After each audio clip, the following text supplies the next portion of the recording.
Deepwoken has changed for the worse. Deepwoken's image has changed since its testing phases. The PvE-oriented game everyone thought it would be has been shifted into another PvP-based game like Rogue Lineage. In today's video, I will be talking about what Deepwoken's image initially was and what it's turned into, and why Deepwoken today doesn't match the initial ideals of the developers, and why the game is so soulless now. Before we get into it, make sure to subscribe, since only about 20% of the people watching this video right now are actually subscribed. And now let's get into it. In the early days of Deepwoken, this game was meant to be a PvE-based experience with unique progression of abilities and obtainment of items through quests. We can see this especially during the original Infernasu Deepwoken Direct, where they complete a quest which is no longer in the game, known as a shipment quest. In this quest, they do a few things which are no longer really in Deepwoken. First of all, they steal a chest from a faction to obtain loot. This was in the old system where you would gain loot through specific quests which would guarantee a certain tier or rarity of loot through chests. Second of all was stealth. In this mission, they used stealth to maneuver around the enemies until they were caught and forced to fight them instead. Today, stealth is not only optional, but also kinda useless. There are no situations in which you can use stealth in Deepwoken other than sneaking around a single spawn monster in the overworld or depths. And stealth could have been so cool. Imagine if there were alternate routes into boss fights like Duke where you sneak around through vents or something and avoid the golems instead of fighting them, or maybe alternate ways to fight bosses where you sneak attack them, kind of like the corrupted monk fight in Sekiro during its phase 2 and 3. Also, stealth in Deepwoken just isn't worth doing because most of the monsters are either too easy to fight because they only have 2 to 3 moves in their moveset anyway, or they're just straight up too weak to make it worth going around them slowly when you could just kill them, especially if you have a PvE build, which takes the fun out of it because now you just one-shot everything. Which, along with stealth, all of the aspects of PvE in Deepwoken have changed greatly. When the entire game was initially started with PvE being the main focus, today PvE is literally optional. You can play and progress through all of Deepwoken without fighting a single NPC if you use Voidwalker, Chime of Conflict, and trade for legendary items and gear instead of farming for it. Along with this, Deepwoken's initial appeal was the mystery that enshrouded the Deepwoken world. So many theories came out with people expecting Deepwoken's map to actively change and expand. Even when the game came out, people thought Great Hive Aratel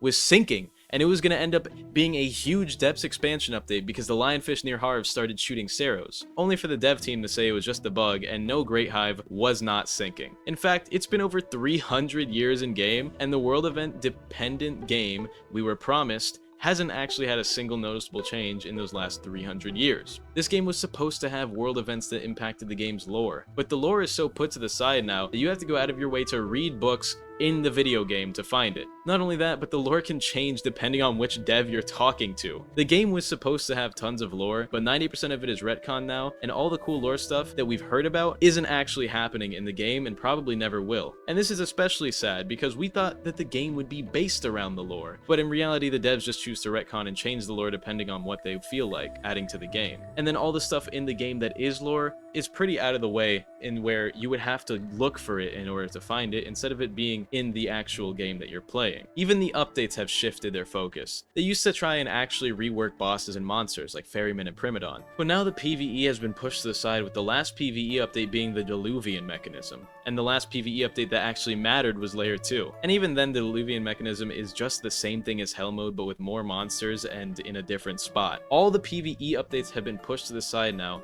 with the main focus being PvP updates, which will just end up forcing new meta builds to take over. Conquest is going to be the next major update that Deepwoken gets, and even then, it's just another major PvP update that's going to cause the meta build to shift when this game is supposed to be about build creation and customization. But every time they appeal to the PvP side of the game, it ruins the main aspect of build creation and customization that was supposed to be in Deepwoken, because everyone's using the same build so they can compete in competitive PvP in either Conquest or the Chime of Conflict. You can even see how the game shifted based on how the updates have changed in priority. The next update is going to be Conquest, which is completely PvP based, with a new map, new mechanics, and it's completely different set of rewards from playing it. While the last PvE update was a mob spawner, which was wave based, and it was literally made in less than a day, which is ironic because seeing as how they are so terrible at balancing the PvP, despite the fact that they focus on updating the PvP more than anything in Deepwoken, which is insane because how can daggers and rapiers have true combos in a game meant to have non-stun combat without true combos?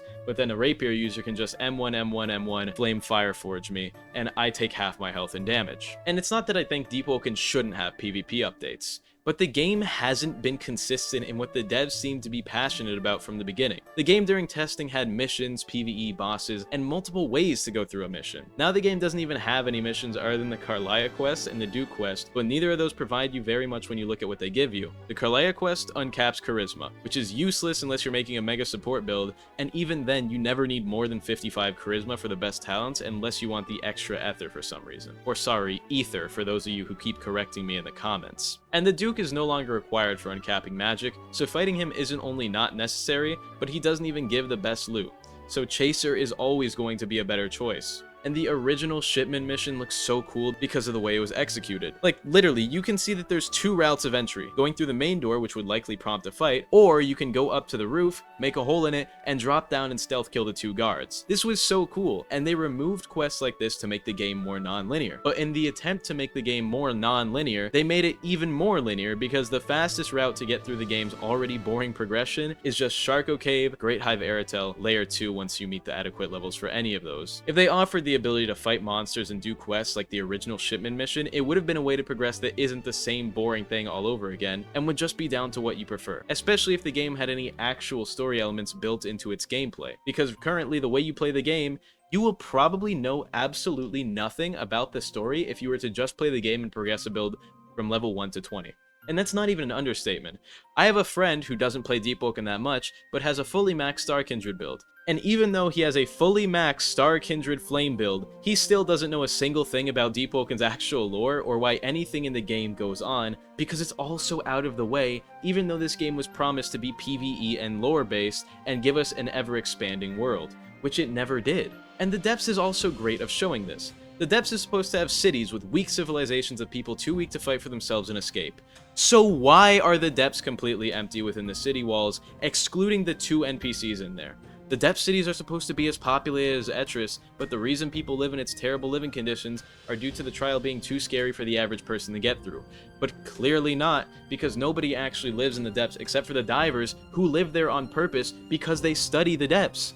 There's nobody else in the Depths. In the same way you will see shop owners and people in Etris, we should be seeing shop owners and people who live and build a society in the Depths. That's the entire point of the Depths. It's supposed to be people who fell with Seltor.